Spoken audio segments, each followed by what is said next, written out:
कलिंगनगर शिल्पांचल नीलाचल इस्पात सम्मुखें पुणी थे आरंभ होईची गर्जन समावेश। विस्थापित परिवार पक्षर पूर्वर नीलाचल कारखाना सम्मुखें बसवाई चेतावनी दी जाइथिला एवं आखि आगे रखी जिला प्रशासन सेठारे 163 धारा लागू करथिला एवं व्यापक पुलिस छाउनी करा जाइथिला। एही पुलिस छाउनी हेबा परे नीलाचल विस्थापित परिवार माने आज सकाळू सेठारे एकत्रित होइथिले एवं कारखाना विरुद्ध में नाराबाजी करथिले।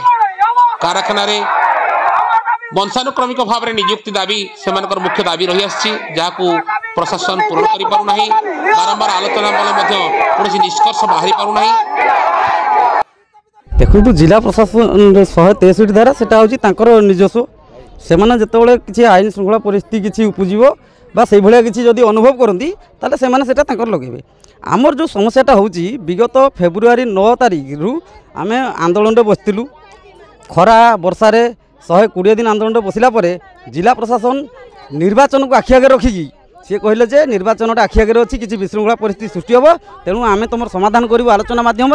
आमको सेठू आंदोलन रु उठे देते आरपीडीएस विभिन्न आमको मासे 15 दिन समय देकी आम मान दाबी को से बिल्कुल माने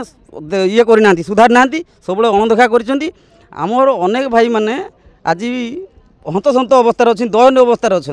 तेणु आम आसीचु आमर जो न्याय्य दाबी विस्थापित परिवार मानक स्थायी निजुक्ति मुख्य जदि न दियंती एमती भोकर मरिबा अपेक्षा कारखाना आगे मरबू राजरास्तार मरबू आम जीवु आईन को आम मानबुनि आम आईन काटिकी जीवु कहीं आमको प्रतिशोध दौरान जे तुम आम सब बुझीदेबू सब चाकरी बाकरी देबू किंतु सी दौना आम कहीं कथा मानबू दायी आम कंपानी को देबा दायी कंपानी को से एडीएम को दायी देबा से आमर जो अच्छा कलेक्टर को दायी देबा सी आम कथा बुझुना कहीं सी केबे बुझे आम मला पर सी बुझे कि तो आम कथा न बुझिले आम से गेट पाखे ही सोसाइटी करूँ सी देखुवे।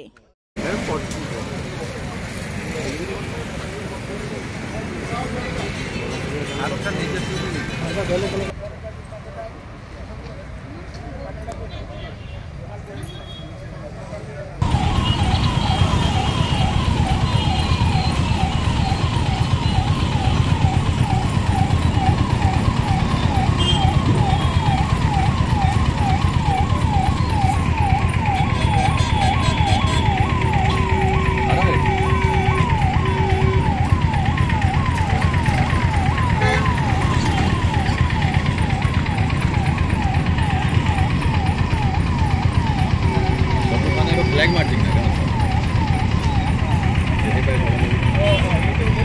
अरे होटे पे